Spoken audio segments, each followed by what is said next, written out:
Agnes Mangerich attended the Society of Air Force Nurses 2005 reunion. She was a flight nurse during World War II and was on her way to Sicily behind the British 8th Air Force when her plane became lost in a storm and was forced to land. Her fascinating escape was kept in a journal and is now a book titled Albanian Escape.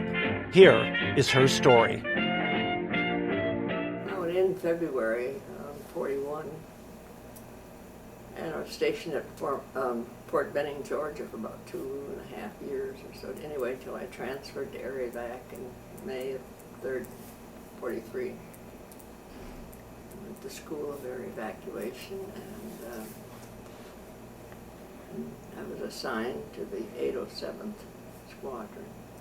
And we left the U.S. in August of 43. Where was that Arevac school? Bowman Field, Kentucky, by Louisville.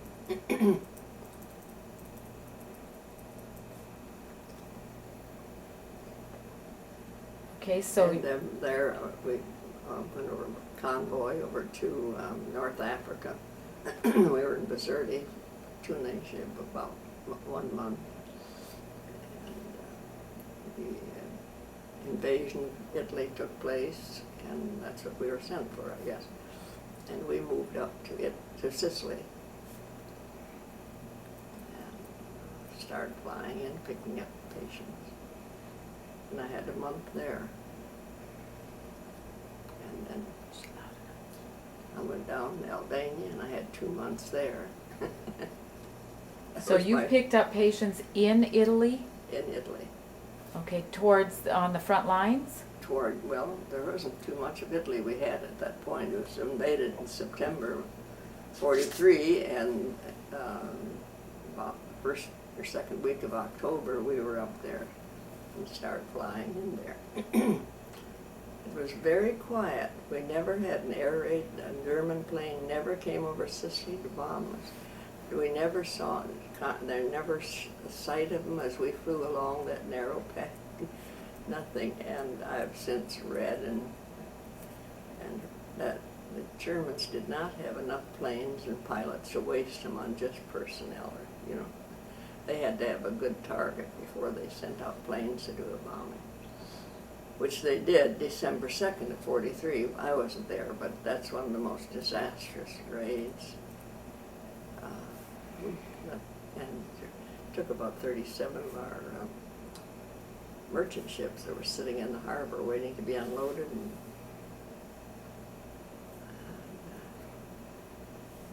We were in Albania. We just heard about it later. Does that lead into the book you have written? No, I'm sorry, not too much so. Well, let's see, what would lead into it? Well, I guess perhaps as much as anything, and then of course we went down in November 8th. We were on a routine ferrying. I mean, they were just sending us across from Sicily where we were stationed, and we were as near as it was so early in air evacuation and the whole thing, nothing was terribly organized. But as I understood it, we were to follow the British 8th Army up the east coast of Italy and evacuate their personnel mostly. And that's about what we did. Well, remember, I only had 3 flights before I went to Albania. And we'd fly them to Malta or back to Tunis or back to Sicily, and where we would pick them up. The first one was Grottaglia, which is just kind of in the arch, come up this Toronto Sea and into Italy there.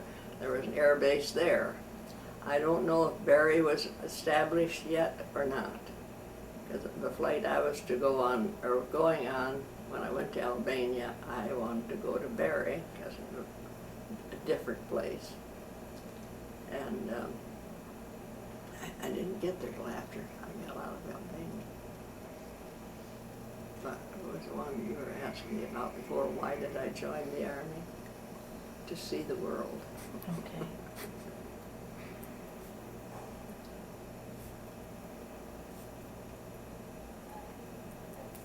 Do you feel like you accomplished that goal? Too much of it on foot.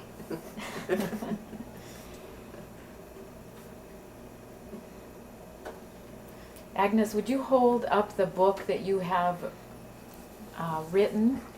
It was published, I believe, in 1999. Is that correct? Yeah, that's right. Okay.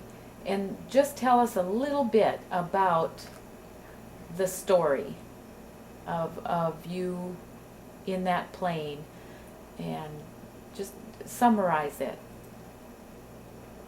We took off about 8 o'clock that morning, and we were a full load because the weather had been bad in Sicily, and each day it was flights were canceled, and so they keep adding 2 more nurses, 2 more corpsmen, something like that. So finally, we had half of our flight personnel on board that plane, one plane.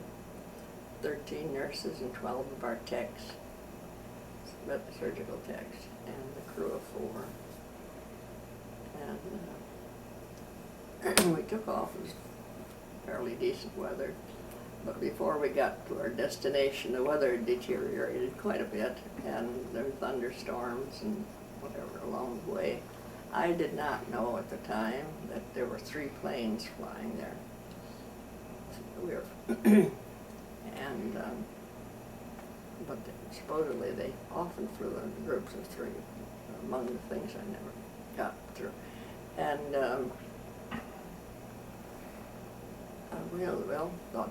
about the time we reached Barry, according to the reports I learned from other pilots that were on each wing of our lead pilot, who was, I can't think of his name, he said he was talking to our pilot Thrasher along the way. He said till about the time we reached Barry. And he tried to get him, and he couldn't get him, and he never could. And I, as near as I could tell, or guess, at the radio was sending but not receiving, because they seemed to be hearing us and giving them more instructions, and there were all kinds of rumors of, at that or different times, and that Thrasher didn't know the code word, didn't know the password. Well, I've since talked to other pilots flying at that time, and others, they said there was no such thing. They didn't have a password. They just didn't have any communication. And so we flew on, and very rough times there, and heavy cloud cover in the main. They couldn't go down through that cloud cover without radio, and so they fly back and forth, trying to keep in contact, but obviously they got out of range, and we just kept flying. The next thing, maybe an hour. Of course, the flight should have lasted about 90 minutes from Sicily over to Italy. And after a couple hours or more, we knew, I was sure that we were lost. And I soon knew it when we came out over an airfield. They said they wanted to land, or they wanted to try land on, and it was a German field. They shot at us, so we took off through the clouds and got lost again. And we probably flew on another couple hours, or I don't just know how. The total time of flying that day was about 5 hours, and it should have been a 90-minute flight. Then we saw another patch of ground, came out in the clear, and we were we didn't know where we were. I assumed we were too far north when we came out over that airfield, just thinking it was a German airfield. We were too far north in Italy. Where we were, I have no idea, and obviously the pilots didn't either. And so we came out over another clear area and ground below us, because we'd been up pretty high to get get around whatever it was. Occasionally there was trees sticking up through the clouds. And so when they saw that, 5 hours, we just about had to land pretty soon. They didn't know how much more fuel, I suppose, they had, and it was kind of down, a little bit down a mountainside, and lots of pebbles, I'm sure, from heavy rains and washes over the mountain. And so they put the plane down, and at first they said it was going to be a wheels up landing. So as I had held my head down between my knees and wrapped my arms around it, and I kept waiting and waiting for us to hit the ground, wondering if it was going to be scraping or we were going to swing this way, that way. And I didn't have long to wait. Very soon I could feel the wheels rolling under us. And I was so happy that, and they braked so hard to get, because of course they could see that lake out in front of them. And we just got to the very edge of it, and it was very muddy.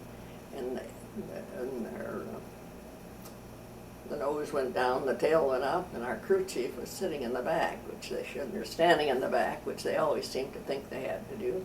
So he went flying through the air and hit his head on the bracings on the top of the plane and injured his knee as he landed on that rough floor. And with that, I don't remember the pilots who came back and opened the door, but the co-pilot suddenly appeared.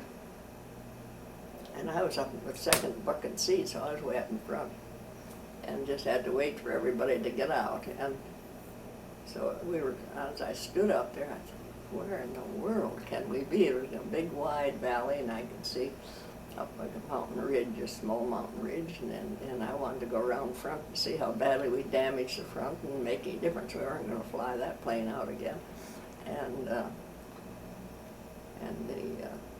while I was standing there, I kept seeing, I thought, people moving up under the bushes and trees up across the way. And so I said, I have to hold this now. No. And so we just stood there and waited. And as I thought at different times, I thought a lot of things. Why would we think these would be friendly forces? Why did we just stand there, These partisans came down and met us. But then they took us off to a house where we stayed a couple nights, and finally led us on to Barat, which is a place. They told us we'd get help, and of course I always thought there'd be help, because I'd read stories about the partisans helping. But I could see in later years, as I look back, they kept us there about 3 days, and I think this was all Hoxha's plan. He was head of the partisan. He later became the dictator there, was to show them that, well, we have Americans there. And instead of getting us, well, they knew the British were in their country, for heaven's sake. They'd been there 6 or 7 months. And that was the help they were supposed to get us, I assume. And finally, they overstayed. We stayed 3 days. The Germans came in, so that we all scattered. We left in a hurry. And in the rush, we left 3 of the girls, weren't with us.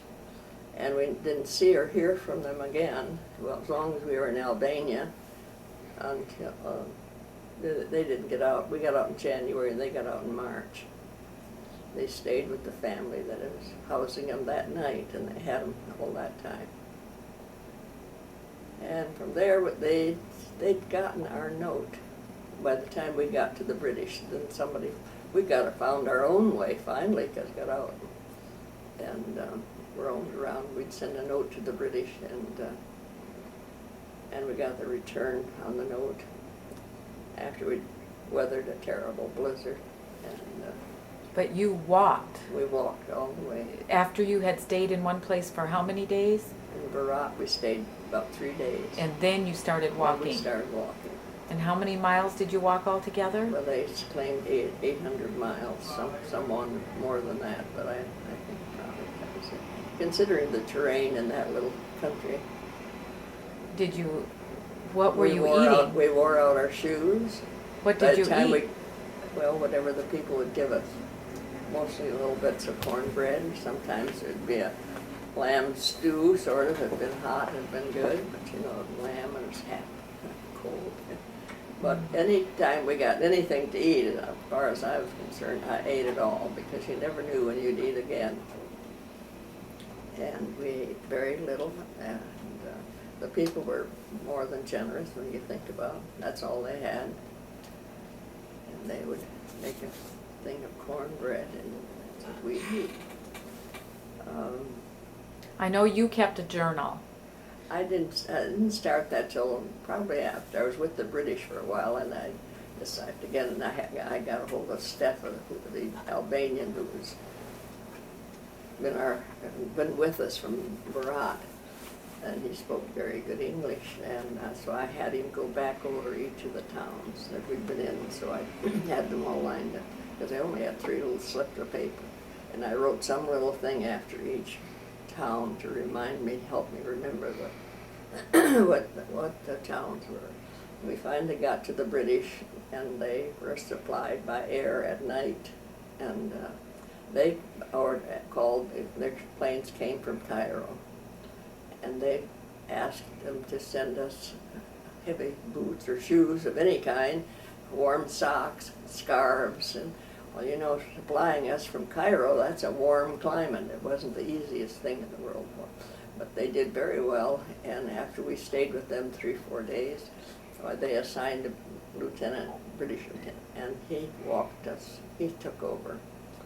And they had a wireless, their wireless situation that he was going to use for contacting them was strapped onto one little donkey and 2 kegs of kerosene on another one to run the generators with. And they were added to our long trail as we went through the mountains. How many days did that walk take? The whole time was 62 days, 63, I guess, something like that. And where did you sleep at night? Wherever. After we were with the British, you see, there were plenty of places lined up with the partisans. They had houses, and people evidently that they had pinned where would help us. Definitely would get, maybe have food, maybe they wouldn't. They would keep us. And the one thing about the Albanians, in spite of it being at the peril of their lives, they took us in at night. But nobody would give you a ride. Ride with what? There was nothing. There was no streetcars in Albania. No, nothing. Their donkey would be the best. They were. If it hadn't been for them taking us in at night, saved our lives. That we weren't exposed to the elements all the way along. And so you finally got back to American forces. So we got back to Gary, the British lieutenant, led us down all the way to the coast, to the Adriatic coast.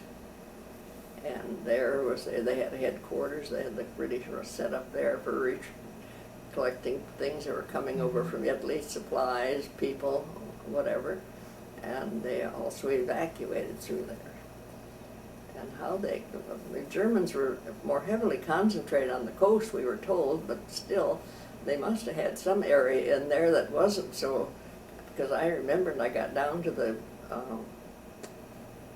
edge of the water that night, and woke me up from a sound sleep. I'd been sleeping all afternoon.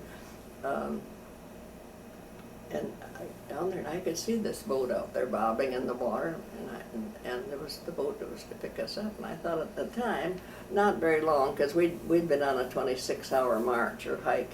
They couldn't let us stop, and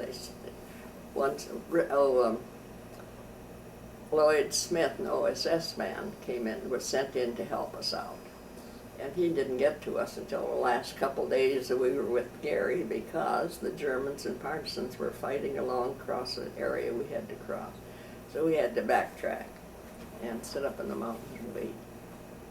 And then the pilots wanted, all along, they wanted, after we saw an airfield that the Italians had built in the 30s, I guess, they wanted to try air evacuation. So they pressed Gary till he finally asked for it. And when they finally could come, which was a few days after Christmas, by this time the Germans had occupied the town up on the hill that was looking over our airfield, and Gary canceled it. I mean, the planes came, and we didn't wave them in or signal them in. So they took off, and one thing we didn't realize was there were 18 P-38s with these 2 C-47. We thought maybe 2 or 3 or 4 fighters. They said there's planes arriving with fighter escort. That's all we had. How many started the walk? 27. 27, and did you all? We all made it. You all made it. All made it. And when you got back with the medical service, did they put you back to work?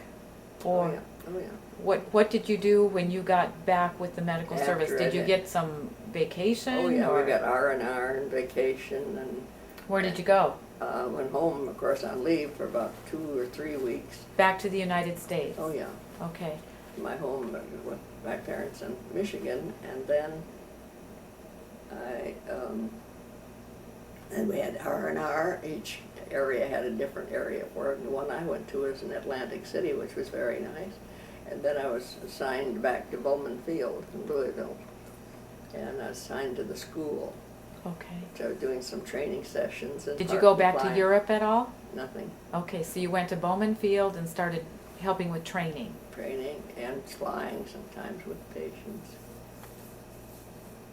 I bet, At that time. bet you were a good trainer. Well, there, I flew, well, the rest of the time I was there was Yeah. with the patients. I want to go back to your crash landing and your walk just for a moment. Just imagining being on this walk myself, I imagine your emotions maybe went up and down during this time period. Were you scared? Were you relaxed? Not particularly, and I don't know that anyone was just fearful, jittery. We had confidence, and of course, in Gary, particularly the British lieutenant. When we were on our own, we may have had some scary moments, but what was I going to tell you? Well, there were ups and downs. It seemed like just about the lowest points, just like when the planes came and left us alone. Well, we decided we'd have to hike the rest of the way to the coast, which is another few more days. And within a day or so after that, we met the OSS man. See, there's always something that kind of buoyed us up the next round.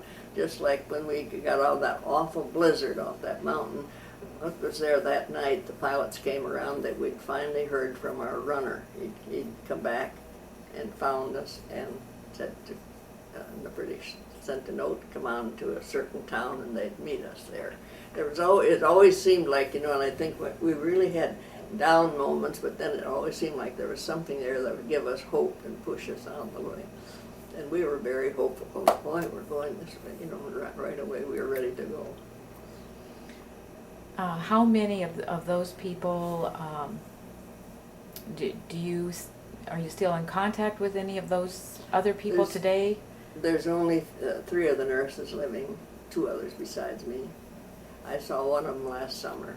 The other one's in Phoenix, Arizona. And the pilots? They're dead. Okay.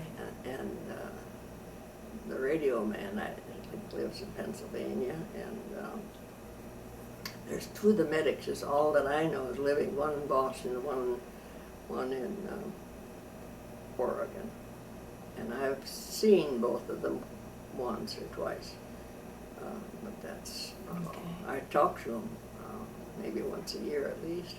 That's an amazing story, and we're really glad that you wrote a book about that. When you went back to Bowman Field and you did training for a while, is that how you finished your time in the military? Mm-hmm. You were still there at the time you decided to get out? In the meantime, I'd met my husband, and I'd been out on a couple bond tours. They'd sent us out to What kind of tours? selling bonds. Selling bonds. War Okay. bonds. War bonds. Okay. And they'd be assigned an area, and the one of them that I was assigned, the first one in the Midwest, and and we were. They'd set up like they were invading that air base that we were on, put up a mock battle, sort of. we'd have rangers with us, glider pilots, whole works. And I was there with my little my hospital plane standing off at the side. And that's what I was at. So we'd be there a few days and sell some bonds and move on. And, So it was kind of what we was- would consider lateral duty. then, You weren't doing nursing, but you were helping no, to just sell that's- war bonds. that- What, so you got married? Yeah, I married then somewhere along there, and then I got out. Did you have to get out because you got married? No, I didn't, because I was regular Army by this time. I had joined the regular Army way back at Fort Benning. They promised me a full course in anesthesia if I had, but they couldn't do it to someone who's only going to be in the service 6 months. But that never happened because of Pearl Harbor. Okay. But no, I could get out. I could resign then any time, and I did. I pulled out. Why did you? Why? Because I was married and ready to leave, do something else. The war was over. This was 40, it was 45. Okay. We just have a couple moments left, but do you have any advice for nurses, military nurses of today, or anybody thinking about going into the military nurse corps? Well, they're much better equipped than they were when we were there, but the planes we flew on were just cargo planes, and now they look like full-blown hospitals by comparison. I think of course, things have improved with the nurses and the hospitals for pensions. See, we had nothing like this pension, nothing when I was working, You left with no medals, nothing. But no when benefits. No, but when I was in civilian nursing, there was no pensions, no nothing. I worked at Henry Ford Hospital in Detroit when I went in the service. They had nothing there, the minimum wage, and that's all. And so, but now, of course, they have many of those benefits. But otherwise, I would say stick with the services, because they had those benefits. Well, there's hospitalization and retirement and all the rest. But then civilian nursing does have that now. Do you get any benefits at all today? No, Nothing, no nothing. privileges at all. No. Well, I can go because of my husband's service. I can go, for instance, into the PX. I can go for Did he have a career in the military? he didn't have a career. Well, he had just the 4 years he was during World War II, and then he stayed in the reserves. And that's the difference. I could have gone into the reserves, I suspect, But he finished his time in the reserves He finished his time in the reserves, and that's what gave him. and had benefits. But I didn't want to be in the reserves, because at that time, any of the nurses that were in the reserves, again, they'll end if they wanted to call us in, which they did. Some of those were in. Yeah. There was the Berlin crisis and the Korea. They're just pulled in, that's all. Okay. Agnes, thank you very much for your interview today. Thank you, I enjoyed.